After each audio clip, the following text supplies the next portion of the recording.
Before their final battle, Spartan warriors slept as if it were any other night. While other armies spent their last hours drinking, laughing, or praying to the gods for survival, the Spartans did something far more profound. They sought silence. Not because they felt no fear, but because they believed that true courage was not the absence of fear, but the ability to rest in its presence. For the men of Sparta, sleep was never an indulgence or an escape from the world.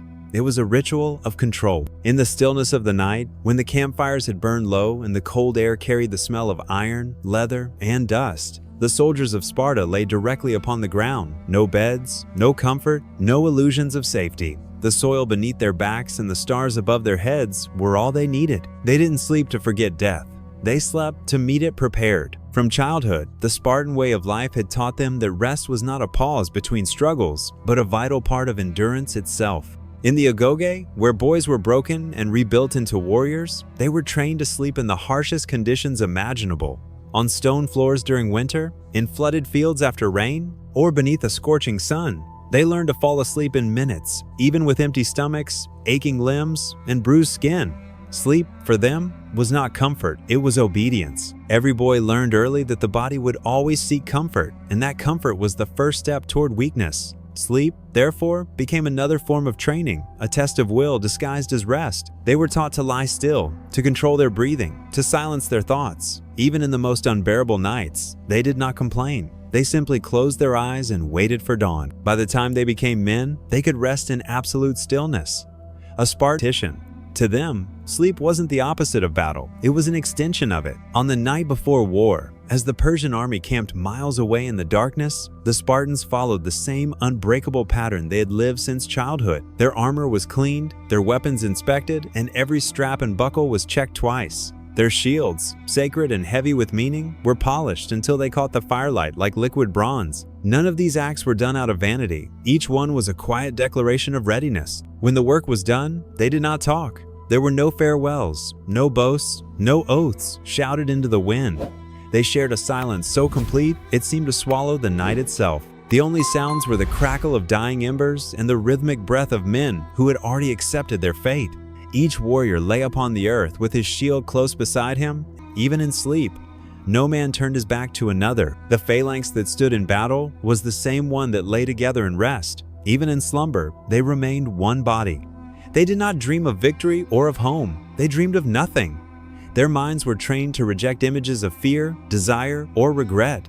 For a Spartan, rest meant emptying the self completely, stripping away thought until only discipline remained. Before closing their eyes, some would whisper to themselves simple words, learned from their mothers. I am ready.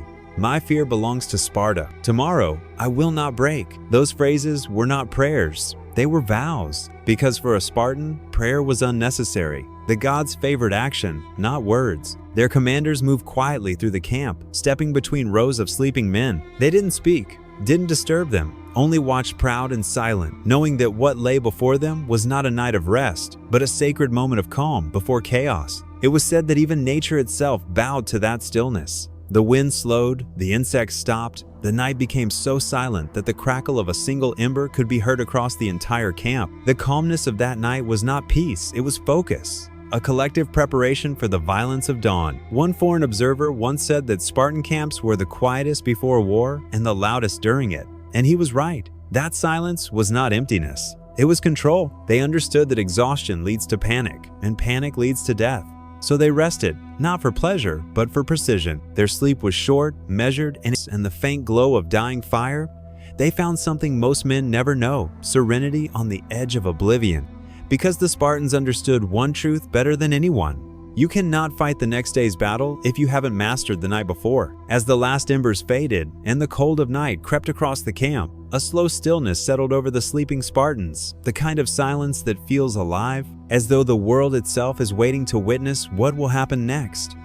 The warriors lay scattered across the ground, motionless forms outlined by the faint light of the moon. Their shields glimmered faintly, their spears rested beside them, and the rhythmic rise and fall of their chests was the only sign that life still moved among them. For a moment, time seemed to stop. Even the wind that brushed the olive trees nearby seemed careful not to disturb them.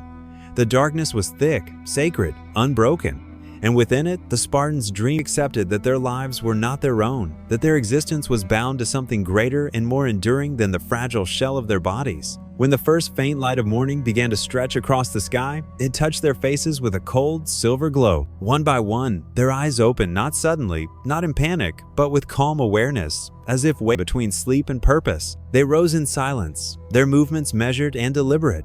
No one spoke, no one yawned, and no one asked what time it was.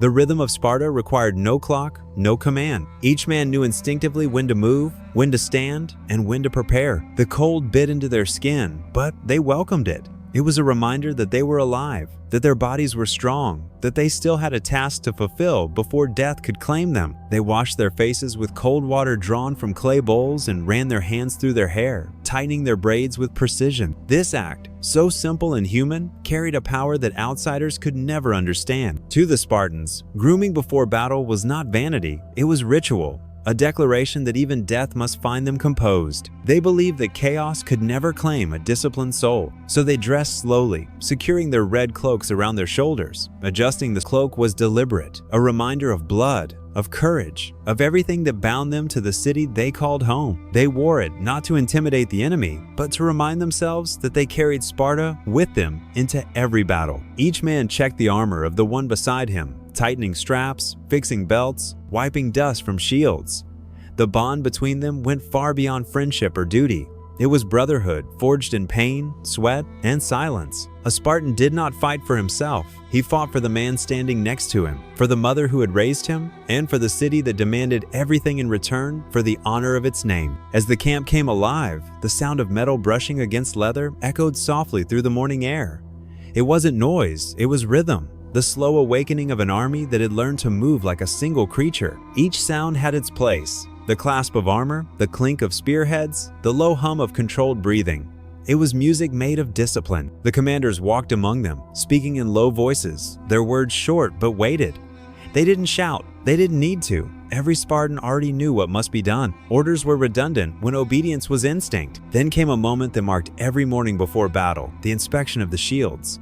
Each warrior lifted his own, turning it to face the dawn. The bronze surface caught the rising sun, reflecting its light back toward the mountains, toward the gods, toward destiny itself.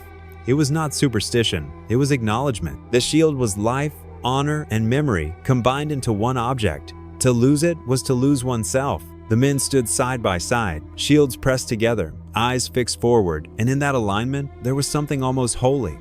No one dared break the formation, not even to adjust their stance. The harmony of that line was perfection, silent, strong, eternal. Leonidas himself was not a king in that moment. He was one of them, a soldier, a brother, a man who would bleed as they did. His armor was simple, his movements slow and deliberate as the sun crept higher, casting golden light over their bronze armor and red cloaks.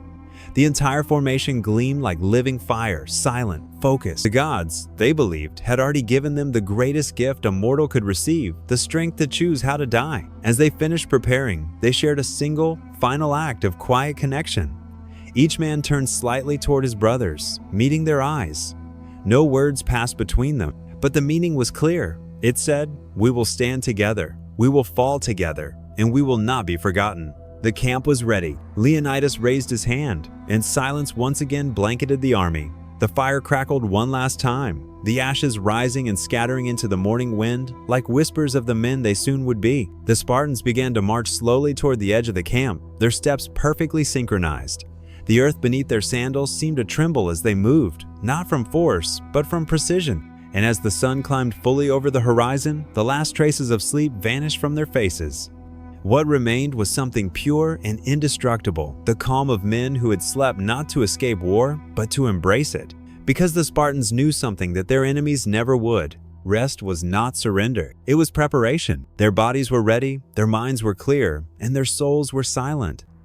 The night had passed, and with the first light of morning, so too did their last moments of peace. What came next would not be survival, it would be legacy. When the first rays of sunlight spilled over the mountains of Thermopylae, the entire Spartan camp stirred as if awakened by a single heartbeat. There was no confusion, no rush, no sound of orders being shouted across the tents. Every man knew what to do. and each movement flowed with the precision of a ritual that had been practiced since birth. The night silence dissolved into the steady rhythm of armor being fastened, of leather creaking under tension, and of shields being lifted into place. It was not chaos. It was ceremony. The air carried the cold of dawn mixed with the metallic scent of sharpened bronze, and the faint mist that clung to the earth rose like ghostly smoke from the fires that had died hours earlier. The Spartans stood in formation, their red cloaks catching the light of morning, glowing like embers in a world still half asleep. It was in that moment that their sleep ended, not because they opened their eyes, but because their purpose had returned. They did not stretch or yawn. They did not speak. They moved with a deliberate calm, their faces serene, their bodies perfectly balanced between exhaustion and focus. There was something almost divine about the way they transitioned from rest to readiness, as though sleep and battle were two sides of the same coin, inseparable and equally necessary. Leonidas walked through the line of men with slow, steady steps. His armor was marked with scratches from countless battles, but it shone beneath the light of the sun like living gold.